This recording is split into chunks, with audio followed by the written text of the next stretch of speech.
Welcome to Learners Academy. Chapter number 1, real numbers. पिछले 2 दिन से हम पहले ही पेज पे अटके हुए हैं। क्यों? क्यों अटके हुए हैं? क्यों अटके हुए हैं?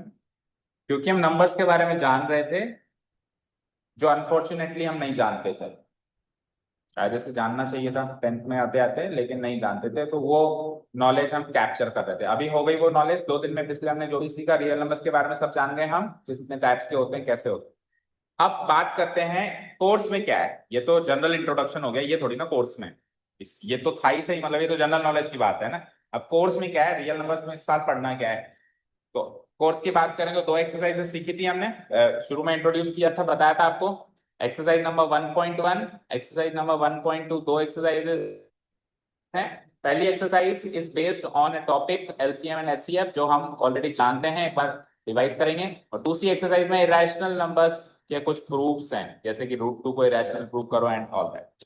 ठीक है, तो अभी अपन पहली एक्सरसाइज का इंट्रोडक्शन करने वाले हैं। पहली एक्सरसाइज में क्या टॉपिक्स है हमारे पास, एलसीएम एंड। अब एलसीएम एंड एचसीएफ वैसे आप जानते हो, इसको और अच्छे से अंडरस्टैंड करने के लिए, बेसिक से समझने के लिए एक थ्योरम आती है जिसको बोलते हैं फंडामेंटल थ्योरम ऑफ अर्थमेटिक। वो बहुत ही आसान सी थ्योरम है। वो पता है किस पर बेस्ड है? जो लास्ट हमने कल क्या सीखा था, प्राइम एंड कंपोजिट नंबर सीखा था। क्या सीखा था लास्ट हमने प्राइम एंड कंपोजिट नंबर के बारे में? सरल सी बात कर, प्राइम एंड कंपोजिट में डिफरेंस क्या सीखा था बताओ? दो ही फैक्टर्स होते हैं और कंपोजिट के दो से ज्यादा होते हैं। ठीक है, ये डेफिनेशन हो गई। और एक डिफरेंस की अगर बात करें तो प्राइम नंबर्स को फर्दर तोड़ा नहीं जा सकता। प्राइम नंबर्स को फर्दर तोड़ा नहीं जा सकता, उसके और टुकड़े नहीं हो सकते। मैंने कहा 2 के फैक्टर्स करो, तो 2 के फैक्टर्स और होंगे नहीं, 3 के होंगे नहीं, लेकिन जो कंपोजिट नंबर्स हैं उनको तोड़कर प्राइम फैक्टर्स बना सकते हैं। कभी भी अपन एक कंपोजिट नंबर का फैक्टराइजेशन कैरी आउट करते हैं, जैसे कि मानो मैंने कहा 12 को फैक्टराइज करो, तो बोलो सबसे पहले किससे काटते हो? 2 से। फिर किससे काटते हो? 2 से। फिर किससे काटते हो? 3 से। सो जो 12 के फैक्टर्स बने, 2 × 2 × 3, ध्यान से देखो। 12 खुद तो कंपोजिट है, 12 खुद तो, लेकिन इसके फैक्टर्स तीनों प्राइम बनाए हम लोग ने। तो कोई भी नंबर, कोई भी कंपोजिट नंबर का जब फैक्टराइजेशन प्रोसेस कैरी आउट करते हैं, तो वो फैक्टराइजेशन एक्चुअली, कहो या ना कहो, अंडरस्टूड होता है कि उस फैक्टराइजेशन को प्राइम फैक्टराइजेशन बोला जाता है। क्या बोला जाता है? प्राइम फैक्टराइजेशन, क्योंकि उसके फैक्टर्स में आपको प्राइम नंबर ही रखने हैं। ठीक है, अगर आप 12 को ऐसे फैक्टराइज कर रहे हो तो सीधे 4 से काट दिया और फिर 3 से काट दिया और लिख दिया 12 बराबर 4 × 3, तो ये इसका फैक्टराइजेशन नहीं माना जाएगा, क्योंकि ये प्राइम फैक्टराइजेशन नहीं है। इसके फैक्टर्स में प्राइम नंबर ही लगने चाहिए। ठीक है, सो पहली थ्योरम भी यही कहती है, जो अभी अपन ने डिस्कस किया, जो हमने कल लास्ट खत्म किया। क्या कहती है? कि किसी भी कंपोजिट नंबर को दो या दो से ज्यादा प्राइम फैक्टर्स में तोड़ा जा सकता। ठीक है, इसी थ्योरम पर बेस्ड है एलसीएम और एचसीएफ की। क्योंकि कोई किसी भी नंबर का एलसीएम और एचसीएफ आपसे करवाएगा तो कहेगा इसको तोड़ो, तो कोई थ्योरम तो होनी चाहिए कि तोड़ सकते हैं कि नहीं सकते हैं। हाँ, तोड़ सकते। ठीक है, तो उस थ्योरम से स्टार्ट करें टॉपिक को। Let's see what is covered in your course. First exercise जो है वो most probably Euclid's division lemma, ये ओमिटेड है। Euclid's division lemma and Euclid's division algorithm दोनों ओमिटेड है, यानी कि पहली एक्सरसाइज पूरी ओमिटेड है। फिर आ जाओ, यहां से स्टार्ट है आपका चैप्टर, है ना? Fundamental theorem of arithmetic check करो अपनी अपनी बुक्स में, नई वाली में, है ना? ई से स्टार्ट है फंडामेंटल थ्योरम ऑफ अरिथमेटिक। ठीक है, so let's see what is fundamental theorem of arithmetic.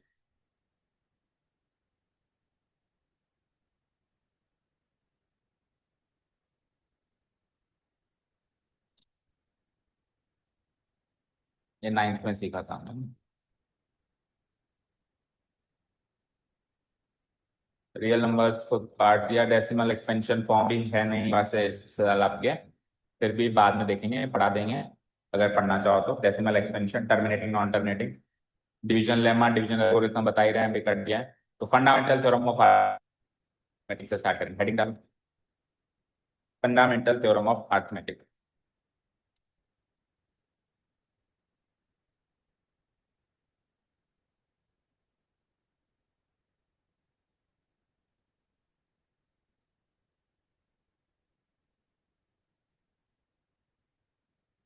The fundamental theorem of arithmetic states that, states का मतलब होता है कि बताती है। क्या बताती है साहब?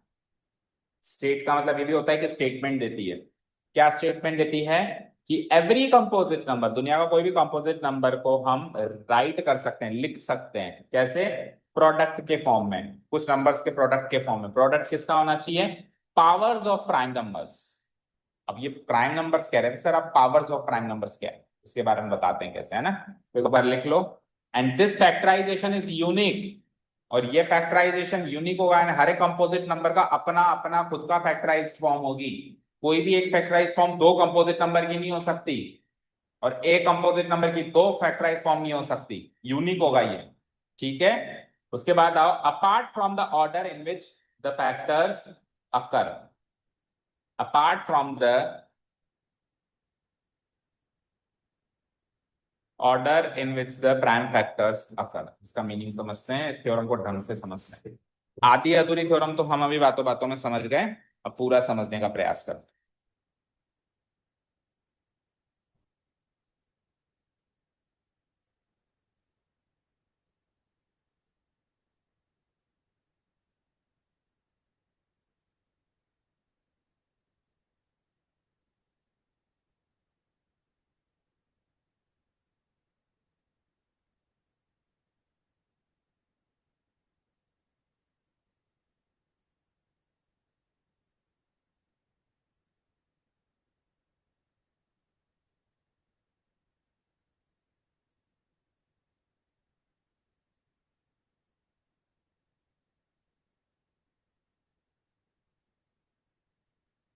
लिख लिया?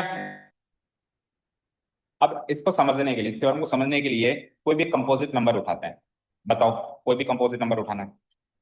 16। ठीक है, 16 भी उठा सकते हैं। ऐसा कोई उठाओ जिसमें और भी फैक्टर, जैसे 16 में तो 2 ही आता है बस। लेट से 24 उठा लिया। डन। 24। सो 24 को जब अपन प्राइम फैक्टराइज करते हैं, या सिंपल भाषा में कहें फैक्टराइज करते हैं। फैक्टराइज करना मतलब प्राइम फैक्टराइज करना, बोलने की जरूरत नहीं है कि प्राइम फैक्टर से ही काटना है मतलब, ठीक है। तो 24 को जब अपन फैक्टराइज करते हैं तो बोलो कितनी बार कटता है? सबसे पहले 2 से 12 टाइम्स।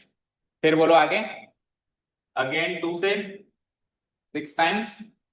फिर आगे बोल दो अगेन 2 से 3 टाइम्स। और फिर 3 से 1 टाइम। तो 24 की फैक्टराइज फॉर्म बनती है, बोलो, 2 × 2 × 2 × 3। क्या इसको मैं ऐसे लिख सकता हूं? 2³ × 3 की पावर 1। बोलो, लिख सकते हैं? 24 को क्या लिख पाए बताओ? 2³ × 2, 3 बार है ना उसमें, तो 2³ बना दिया। और 3 एक बार है तो 3 की पावर 1 बना दी। समझ आया पूर्णिमा? तो 24 को मैं क्या लिख पाया? 2³ × 3 की पावर 1। अब थ्योरम पे आओ। थ्योरम कहती है कि किसी भी कंपोजिट नंबर को लिख सकते हैं। लिख दिया मैंने। कैसे लिखोगे? प्रोडक्ट की फॉर्म में। तो ये देखो, इनका प्रोडक्ट कर रहा हूं मैं। किसका प्रोडक्ट करना है? Powers of prime numbers. Prime numbers की पावर्स। देखो, प्राइम नंबर 2 है, उसकी पावर 3 है। प्राइम नंबर 3 है, उसकी पावर 1 है। यानी बेस में प्राइम नंबर ही बैठेगा। जैसे देखो 2 और 3, लेकिन उसकी पावर में कोई भी बैठ सकता है। पावर में जरूरी नहीं। क्या? हाँ, तो 4 टाइम्स लिखेंगे। पावर में तो कंपोजिट नंबर भी बैठ सकता है। फिर से सुनो, 2³ × 3 की पावर 1 है। तो देखो, ये बेस होता है, तो बेस में तो प्राइम नंबर ही बैठेगा, लेकिन इनकी पावर में कोई भी बैठ सकता है। इवन 4 भी बैठ सकता है, इवन 6 भी बैठ सकता है। नॉन प्राइम नंबर या कंपोजिट नंबर भी बैठ सकता है। समझ गए क्या? तो हर एक कंपोजिट नंबर को अपन इस फॉर्म में लिख सकते हैं। और जब अपन इसको इस फॉर्म में लिखते हैं, ये फॉर्म को क्या बोलते हैं? Product of powers of prime factors. बोलो, क्या बोलते हैं इस फॉर्म को? प्रोडक्ट ऑफ, अंडरलाइन करो उसको, देखो, product of powers of prime numbers. इस फॉर्म में हम किसी भी कंपोजिट नंबर को लिख सकते हैं। किसी भी कंपोजिट लिख सकते हैं। लिखने के बाद ये जो फॉर्म बनी है ये यूनिक है। यूनिक मतलब कि 2³ × 3 की पावर 1 वाली फॉर्म 24 की रहेगी, किसी और नंबर की नहीं रहेगी। इसने डिसाइड कर ली कि मेरी फॉर्म यही रहेगी। बताओ, कोई और नंबर हो सकता है जिसकी ये फॉर्म बने 2³ × 3 की पावर 1? या 24 की दो फॉर्म्स बन सकती है, सुबह अलग बन जाए, शान के अलग बन जाए, नहीं बन सकती। इसका मतलब होता है यूनिक। अब आप कहोगे सर एक फॉर्म और बन सकती है 24 की, क्या? देखो 24 की फॉर्म ये भी तो बना सकते हैं, 3 की पावर 1 इंटू 2 क्यूब, यानी 2 क्यूब को इधर रख दिया, 3 की पावर 1 को इधर रख दिया। तो क्या ये वाली फॉर्म और ये वाली फॉर्म अलग अलग है क्या? इसने नीचे एक लाइन ऐड करी है, apart from the order in which the prime factors अकर।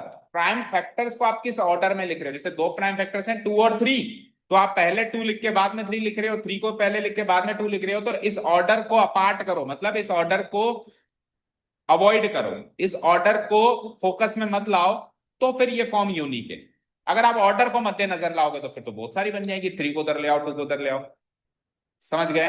अभी मैंने कहा ये 5 बच्चों का ये ग्रुप है, 5 बच्चों की क्लास है। अब अगर मैं इनको इधर बैठा दूं, इनको पीछे बिठा दूं, तो क्लास तो वही है। ऑर्डर चेंज करने से दोनों क्लास चेंज हो गई। समझ गए? तो इधर भी 2 और 3 का ऑर्डर चेंज करने से वो फॉर्म चेंज थोड़ी ना हो गई, फॉर्म तो वही है, 2 का क्यूब, पावर तो वही लग रही है ना, 2 का क्यूब और 3 की पावर 1। समझ गए? तो फंडामेंटल थ्योरम ऑफ अरिथमेटिक को लास्ट टाइम और रिवाइज कर रहा हूं मैं। ये क्या कहती है कि किसी भी कंपोजिट नंबर को हम product of powers of prime numbers की फॉर्म में लिख सकते हैं, और ये फॉर्म यूनिक होगी apart from the order. Order को साइड में हटा दो एक बार, अब ये फॉर्म यूनिक होगी। और ऑर्डर को साइड में नहीं हटाओगे, उसको लेके आओगे, तो फिर यूनिक नहीं होगी फिर, क्योंकि 2-3 फॉर्म्स बन जाएंगी। मान लो 4-5 फैक्टर्स हैं उसके, 2 भी है, 3 भी है, 5 भी है, 7 भी है, तो फिर ऑर्डर बदलते जाओ तो बहुत सारी फॉर्म्स बनती चली जाएंगी। लेकिन ऑर्डर को नहीं बदलें, और ऑर्डर को बदल रहे हैं तो उसको एक ही सेम फॉर्म माने, तो फिर वो फॉर्म यूनिक होगी। हर एक कंपोजिट नंबर की अपनी एक फॉर्म होगी। समझ गए? क्लियर है? चले नेक्स्ट। ठीक, इतना हो गया नोट डाउन। अब एचसीएफ और एलसीएम ये बेसिक नॉलेज लेते हैं, बिल्कुल जीरो लेवल से। लिखो पहले क्या लिखा हुआ है, फुल फॉर्म भी लिखना और डेफिनेशन भी लिखना।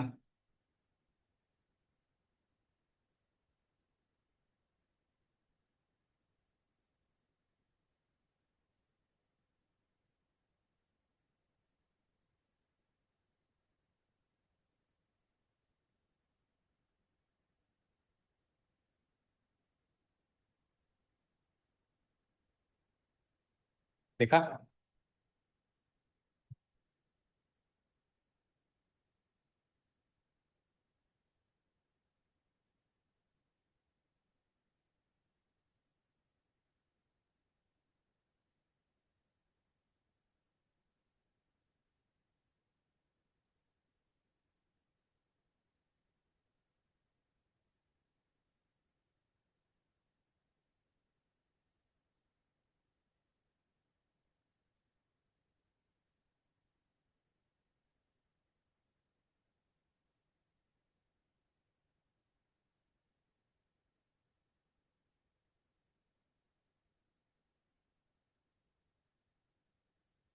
लिखा?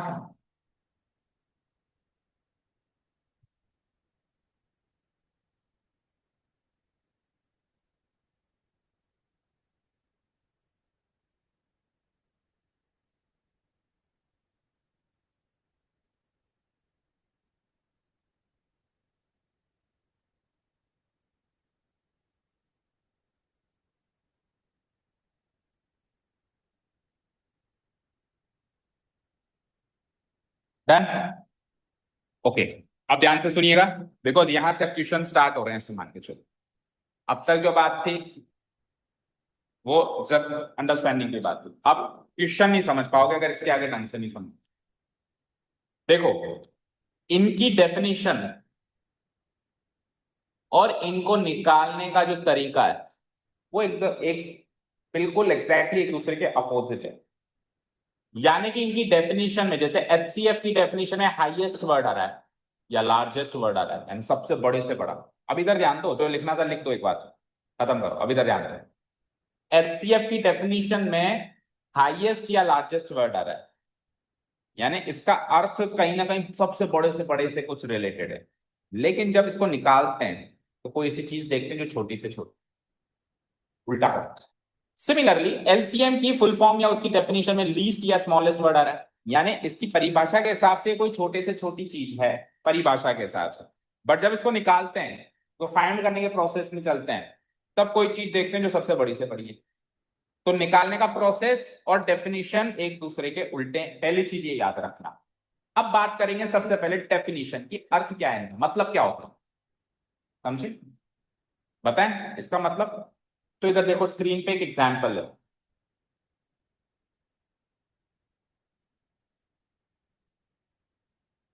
मैंने कहा 12 और 16 ये दो नंबर्स हैं, इनका एलसीएम भी बताओ, इनका एचसीएफ भी बताओ। अब एलसीएम एचसीएफ बाद में बताएंगे, पहले इनका अर्थ समझते हैं कि एलसीएम का अर्थ क्या होता है, एचसीएफ का अर्थ क्या होता है। तो बात स्टार्ट करता हूं मैं एचसीएफ से। किससे स्टार्ट करता हूं मैं, एचसीएफ से। तो मुझे एक चीज बताओ, 12 जो है किस किस से डिवाइड हो सकता है, 2 से और 3 से। अच्छा, इसमें जरूरी नहीं है प्राइम नंबर्स देखो, आप कंपोजिट नंबर्स भी देख सकते हो। किस किस की टेबल में आता है बेसिकली वो देखना है। 4 की टेबल में भी आता है, 6 की टेबल में भी आता है, और फाइनली 12 की टेबल में भी आता है ना। 16 किस किस की टेबल यानी किस किस से डिवाइड हो जाता है, 2 से होता है, सीक्वेंस में चलो, 4 से होता है, 8 से होता है, और 16 से भी होता है। तो ये 4 नंबर्स जो देख रहे हो, ये 4 नंबर्स इसके फैक्टर्स हैं। क्या है इसके, क्या है इसके, क्या है, फैक्टर्स। और ये 4 नंबर इसके फैक्टर्स हैं। अभी में हम किसकी बात कर रहे हैं, एचसीएफ की। किसकी बात कर रहे हैं बोलो, एचसीएफ। क्या फुल फॉर्म है एचसीएफ की, हाईएस्ट कॉमन फैक्टर, यही मीनिंग है क्या इसका। एक एक वर्ड को पकड़ो, यानी पहले तो फैक्टर्स निकालो। ये निकाल लिए दोनों के साथ फैक्टर्स, दोनों के निकाल लिए। कॉमन फैक्टर, कॉमन फैक्टर मतलब ऐसा फैक्टर जो इसका भी है और का भी है। तो ऐसे कॉमन फैक्टर्स कौन कौन से हैं, तो पहला कॉमन फैक्टर मुझे 2 नजर आ रहा है, सबको नजर आ रहा है। दूसरा कॉमन फैक्टर मुझे 4 नजर आ रहा है, सबको नजर आ रहा है। उसके अलावा और कोई फैक्टर कॉमन है क्या। अब तीसरे वर्ड को पकड़ो, हाईएस्ट।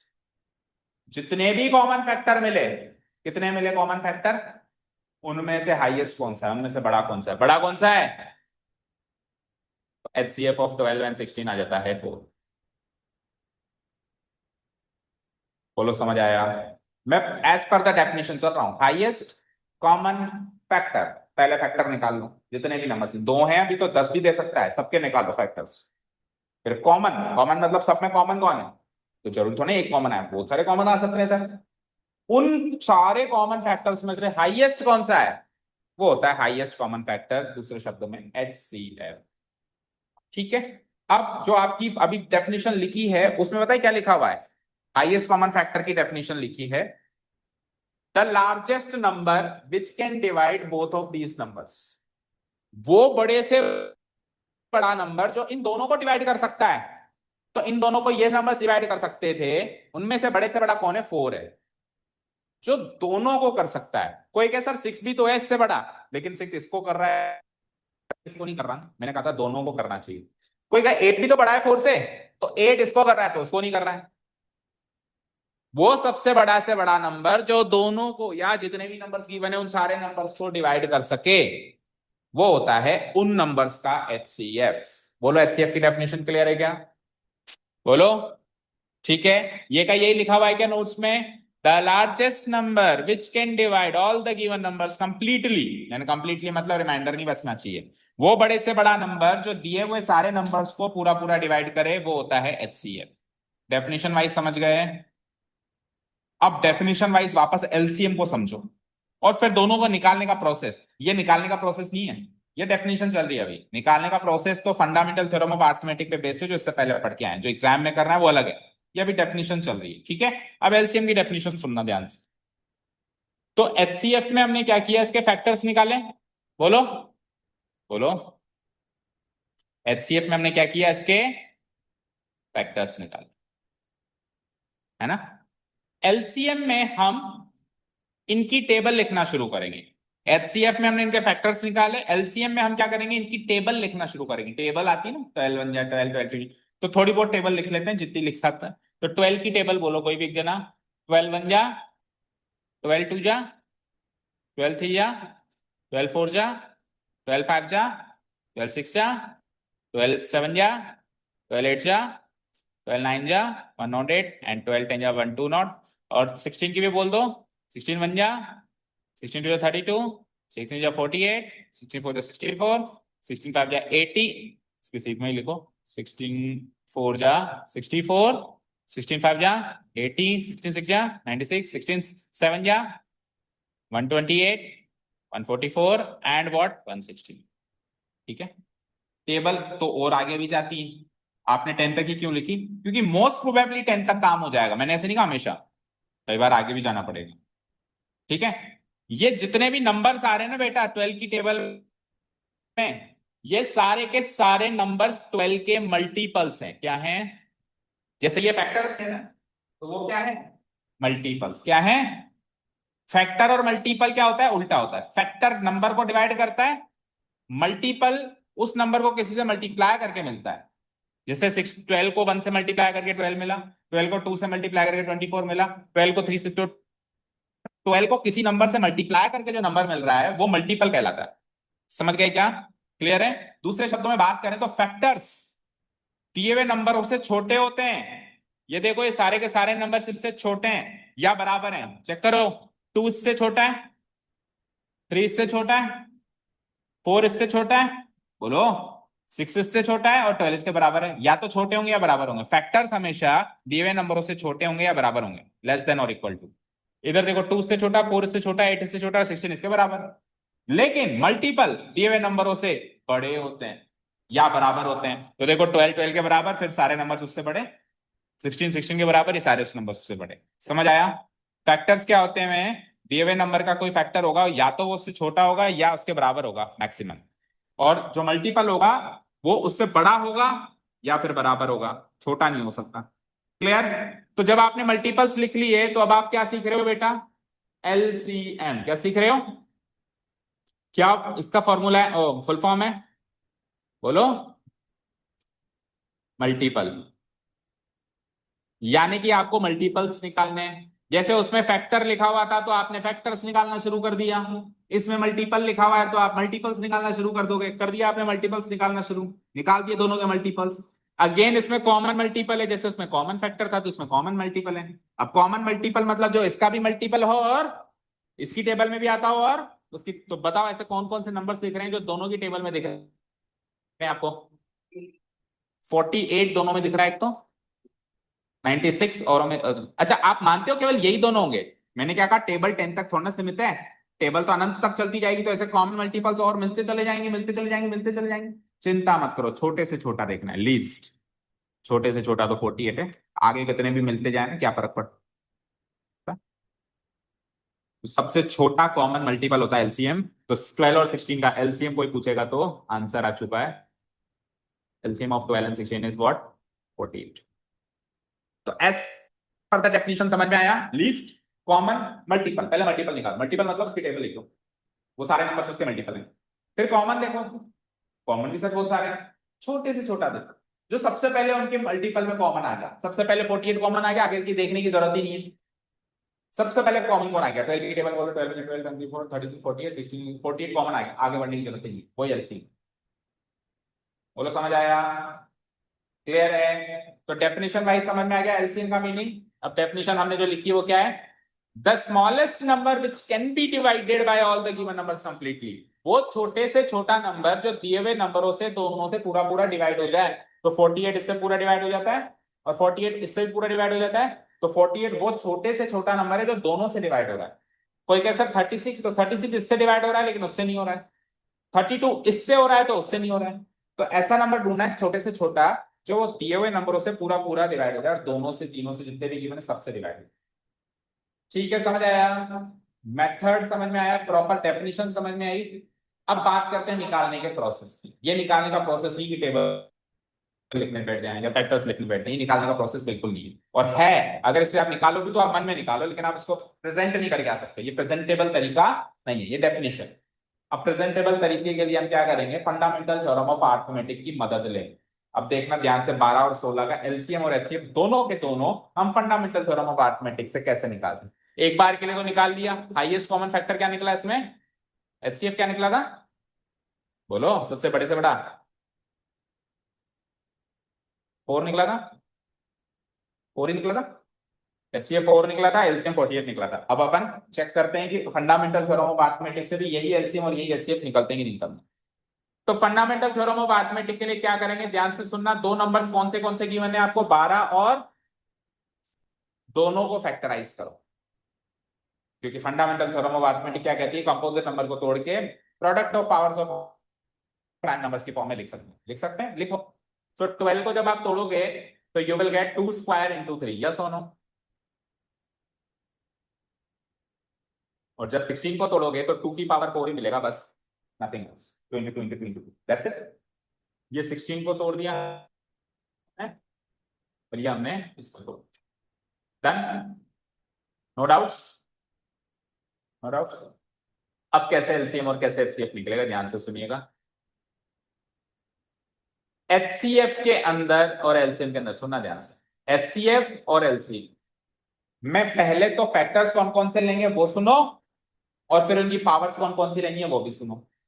तो एचसीएफ में केवल और केवल कॉमन फैक्टर्स लेने हैं। क्या कहा मैंने, कॉमन। पर एलसीएम में सारे फैक्टर्स लेने हैं, जो कॉमन है वो भी लेने हैं, जो कॉमन नहीं है वो भी लेने हैं। पर उसमें केवल और केवल क्या लेने हैं, कॉमन। पावर की बात करें तो एचसीएफ की फुल फॉर्म में हाईएस्ट आ रहा है ना, तो पावर इसमें लीस्ट लेंगे, उल्टा करेंगे। मैंने क्या कहा था, निकालने के प्रोसेस में पावर्स का काम उल्टा चलेगा। और इसकी फुल फॉर्म में लीस्ट वर्ड आ रहा है ना, तो उसको निकालने के लिए पावर लेंगे हाईएस्ट।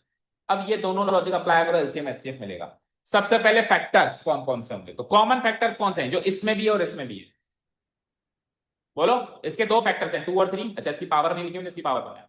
हाँ, इसके दो फैक्टर्स कौन कौन से हैं, 2 और 3। इसके एक ही फैक्टर है 2, तो कॉमन कौन सा हुआ, 2। तो इसमें तो कॉमन आता है, एलसीएम में सारे आते हैं जो कॉमन है, जो कॉमन नहीं है, तो 2 और 3 दोनों ही आ गए।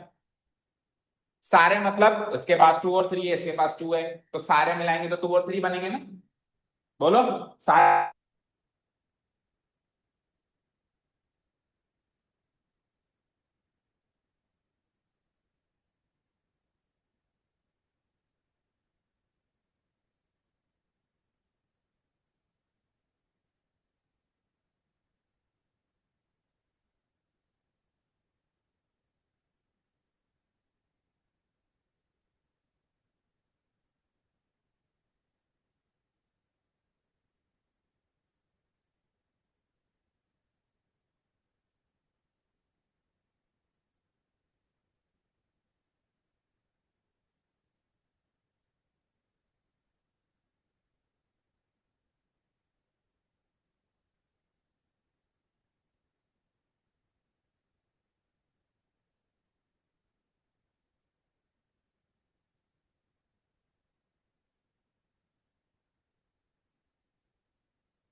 समझ में आ गया ना बेटा?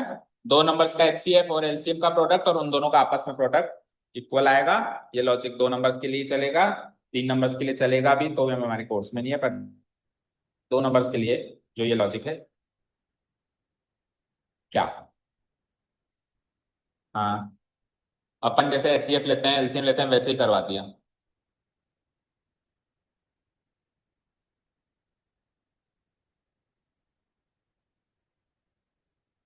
ये फंडामेंटल थ्योरम ऑफ अरिथमेटिक आप आपकी बुक में भी देख सकते हो, यहाँ लिखा हुआ है। This factorisation is unique apart from the order in which the prime factors occur.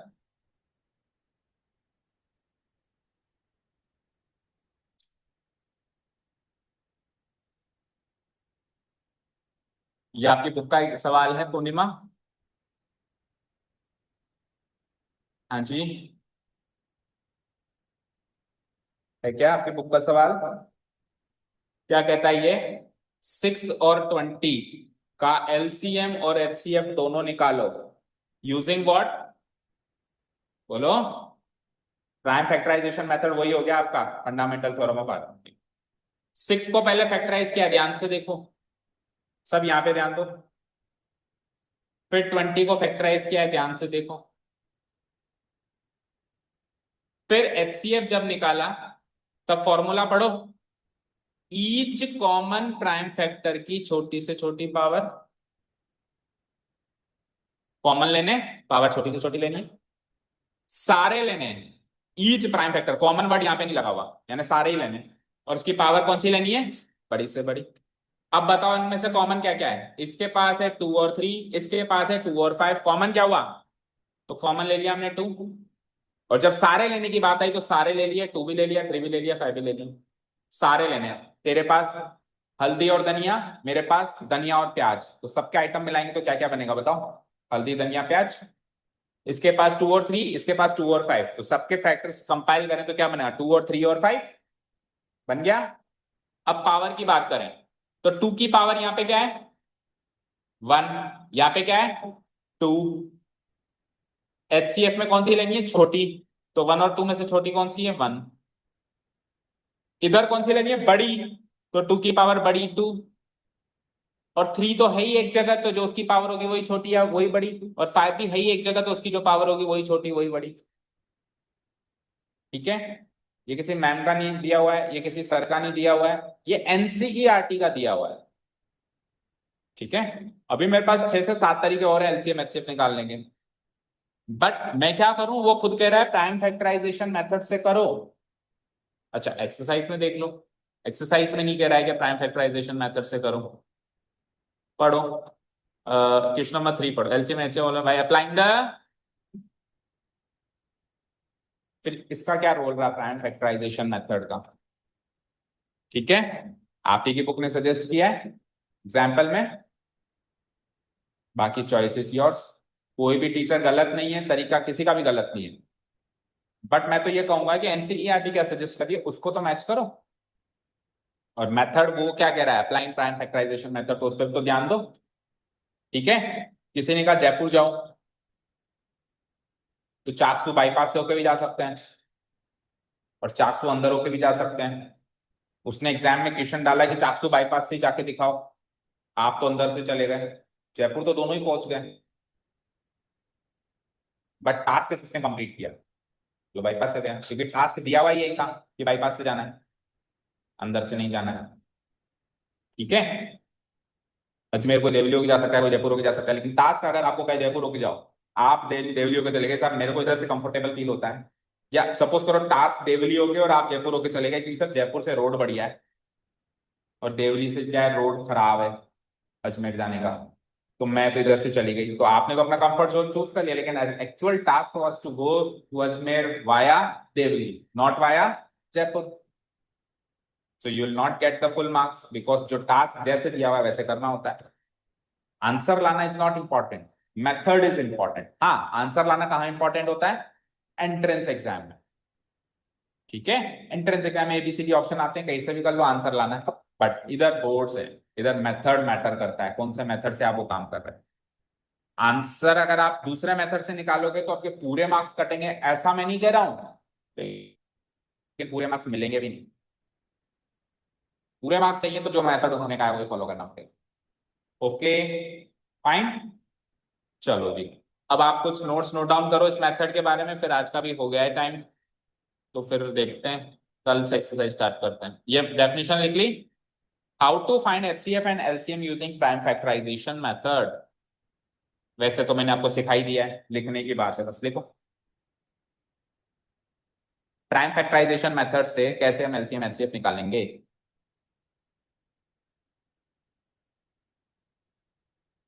ये एचसीएफ की डेफिनेशन लिखी हुई है, देखो यहाँ पे, है ना, और एचसीएफ निकालने का तरीका लिखा हुआ है। डेफिनेशन तो पहले हो गई, ये तरीका है प्राइम फैक्टराइजेशन का। तो ये एचसीएफ का मैंने लिखा हुआ है, क्या आप एलसीएफ का मेथड खुद बना सकते हैं? पहले एचसीएफ का लिखो और फिर इससे एलसीएम का मेथड बनाओ, लेकिन बनाते हुए।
हाँ जी, हुआ। ठीक है, प्राइम फैक्टराइजेशन मेथड का तरीका समझ लिया सबने। First of all factorize the given numbers and write them in the form of product of powers of prime numbers using fundamental theorem of arithmetic. Done. Fundamental theorem of arithmetic को use करते हुए सारे numbers को, जितने भी numbers दिए हुए हैं, सबको product of powers of prime numbers की फॉर्म में लिखो, जो फॉर्म हमने सीखी जो यूनिक होती है। फिर एचसीएफ का तरीका क्या देखा, प्रोडक्ट करना है, छोटी से छोटी पावर लेनी है, लेकिन प्राइम फैक्टर्स केवल कॉमन वाले ही लेने हैं। प्राइम फैक्टर सारे नहीं लेने, दोनों में जो कॉमन है वही लेने हैं, और उनकी पावर्स कौन सी लेनी है, छोटी से हाईएस्ट नहीं, छोटी से छोटी। आई एचसीएफ में छोटी से छोटी। अच्छा, एलसीएम का फॉर्मूला बनाया सबने, क्या बनाया, प्रोडक्ट ऑफ स्मॉलेस्ट की जगह हाईएस्ट पावर्स ऑफ कॉमन की जगह ऑल, या तो कॉमन वर्ड ही हटा दो कि सारे के सारे हो जाएंगे, या फिर अगर वर्ड को लगाना है तो ऑल। सो एलसीएम का फॉर्मूला ये बन गया, product of largest power of all prime factors. ठीक है, एक मिनट रुको, product of largest power of all prime factors. Done, यहां तक क्लियर है। अच्छा, इंपॉर्टेंट नोट, अभी हमने जब एचसीएफ एलसीएम की परिभाषा समझ रहे थे तब सीखा था, पढ़ो एक बार, क्या है, the HCF of the given numbers is always less than और equal to the given numbers. HCF हमेशा दिए हुए नंबरों से छोटा होगा या ज्यादा से ज्यादा बराबर होगा, पर एलसीएम जो होगा गिवन नंबर से हमेशा क्या होगा, ग्रेटर होगा या फिर ज्यादा से ज्यादा बराबर होगा। कई बार वर्ड प्रॉब्लम्स आती है स्टेटमेंट फॉर्म में, और हमको ये तो पता होता है कि पहले चैप्टर से आइए एचसीएफ निकालना है या एलसीएम निकालना है, लेकिन ये पता नहीं होता कि एचसीएफ निकालना है या एलसीएम निकालना है, दोनों में से एक निकालना है ये तो पता होता है, बट क्या निकालना है ये पता नहीं होता। कितने भी करके जाए हमेशा कंफ्यूज रहते हैं। तो आप वर्ड प्रॉब्लम में जो भी डेटा गिवन है, आप ये इतना सा कॉमन सेंस लगाओ कि इसका जो आंसर आएगा वो इन नंबरों से बड़ा नंबर होना चाहिए या इन नंबरों से छोटा नंबर होना चाहिए। अगर छोटा होना चाहिए आपके हिसाब से तो एचसीएफ आएगा, बड़ा होना चाहिए तो एलसीएम।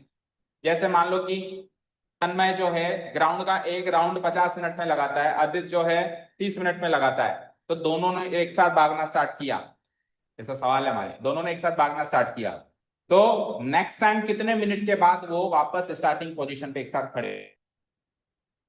तो ऑब्वियस बात है 50 मिनट में इसको पूरा टाइम लगता है, 30 मिनट में इसको पूरा टाइम लगता है, तो उससे कम समय में तो वापस आ नहीं सकते दोनों के दोनों, ज्यादा समय में ही आएंगे, तो एलसीएम निकाल लो। आप कॉमन सेंस लगाओ, जो आंसर आना चाहिए वो गिवन डेटा से बड़ा होना चाहिए या छोटा होना चाहिए, बड़ा होना चाहिए तो एलसीएम, छोटा होना चाहिए तो एचसीएफ। क्या लिखा है, एचसीएफ इज लेस देन और equal to given numbers, LCM is always greater than और इक्वल टू गिवन नंबर्स। तीसरा पढ़ो, the LCM of two or more co-prime numbers is equal to the product of the numbers and their HCF is equal to 1। इसका meaning क्या समझे, को prime numbers क्या होते हैं, को प्राइम नंबर्स, ये जो हाईलाइट हो रहा है बताओ, पता है किसी को, को प्राइम नंबर्स नहीं पता है किसी को भी। को प्राइम नंबर्स वो नंबर्स होते हैं जिनमें 1 के अलावा कुछ भी कॉमन ना है। जैसे मैंने कहा 2 और 4 में कॉमन बताओ, क्या कॉमन है, 2। 3 और 6 में, 3 और 5 में 1। तो जिसमें 1 कॉमन आए या कुछ भी और कॉमन ना आए उसको बोलते हैं को प्राइम नंबर्स। क्या बोलते हैं उसको, यानी कि जब अपन नंबर को काटते हैं तो काटने के बाद जितना हम उनको काट सकते हैं, काटते जाओ काटते जाओ काटते जाओ, फाइनल स्टेज आती है सर इसके बाद नहीं कट रहा, तो उस समय जो नंबर्स दिख रहे हैं वो को प्राइम, जो फर्दर कट ही नहीं सकते, तो वो नंबर्स क्या होते हैं, को प्राइम। अच्छा मुझे बताओ 7 को प्राइम है क्या, बोलो, 7 को प्राइम है क्या, मेरा सवाल ही गलत है, मैं प्राइम नंबर नहीं पूछ रहा हूं, मैं को प्राइम पूछ रहा हूं। को प्राइम की डेफिनेशन अभी अभी क्या सीखी, क्या सीखी,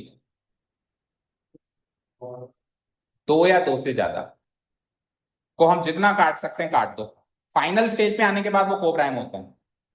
तो अगर मैं पूछ रहा हूँ 7 को प्राइम है, तो 7 अकेले नंबर की कैसे वैलिडिटी चेक करोगे, को प्राइम है या नहीं है, कम से कम 2 नंबर होने चाहिए चेक करने के लिए कि वो को प्राइम है या नहीं है, क्योंकि को प्राइम नंबर वो होते हैं जिनके अंदर 1 के अलावा और कोई फैक्टर नहीं होता, कॉमन फैक्टर नहीं होता। तो कॉमन फैक्टर दो, कम से कम 2 नंबर तो चाहिए ना कॉमन फैक्टर देखने के लिए। मैंने कहा पूर्णिमा आपकी है ना कॉमन हॉबी बताओ, तो आप कहोगे किसके साथ कॉमन हॉबी बताऊं, कोई दूसरी लड़की का नाम तो लो फिर मैं बताऊंगी ना दोनों की क्या कॉमन हॉबी है, ये तो सवाल ही गलत हो गया ना। तो को प्राइम नंबर्स हैं या नहीं है ये चेक करने के लिए मिनिमम 2 नंबर चाहिए। कितने नंबर चाहिए, मिनिमम 2 नंबर चाहिए। जो नंबर प्राइम नंबर हो वो को प्राइम हो ऐसा जरूरी नहीं, और जो प्राइम नहीं हो वो को प्राइम हो ऐसा भी जरूरी नहीं। जैसे 8, बताओ प्राइम नंबर है या नहीं है? पर 8 और 7 को प्राइम है, क्योंकि 8 और 7 कट ही नहीं सकते। तो को प्राइम की डेफिनेशन अलग है, को प्राइम को प्राइम से मत कनेक्ट करो, ठीक है? प्राइम नंबर्स तो अकेला एक नंबर होता है, उसकी कुछ प्रॉपर्टीज होती है, चेक करते हैं। को प्राइम के लिए मिनिमम 2 नंबर्स चाहिए जिनके अंदर कुछ कॉमन ना है, वन के अलावा। वन तो खैर सब में कॉमन होता है, समझ गए क्या? ठीक है, बोलो। तो क्या लिखा हुआ था वहां पे? अगर दो ऐसे नंबर ले लिए जो को प्राइम है, जैसे दो ऐसे नंबर लो कोई से भी तन्मय जो को प्राइम हो, जो भी आपका मन कर रहा हो, ऐसे दो नंबर ले लो जो को प्राइम हो। छोटा ही ले ले, जैसे 2 और 3, 2 and 3, ये दो नंबर ले लिया हमने। कोई बताएगा इनका एलसीएम क्या आएगा? एलसीएम 2 और 3 का 6 आएगा। और इन दोनों का एचसीएफ क्या आएगा, कोई बताएगा? 1। तो जब नंबर्स आपने को प्राइम लिए तो एलसीएम उन्हीं दोनों का प्रोडक्ट आता है और एचसीएफ हमेशा बनाता है, यही तीसरा पॉइंट। पढ़ो।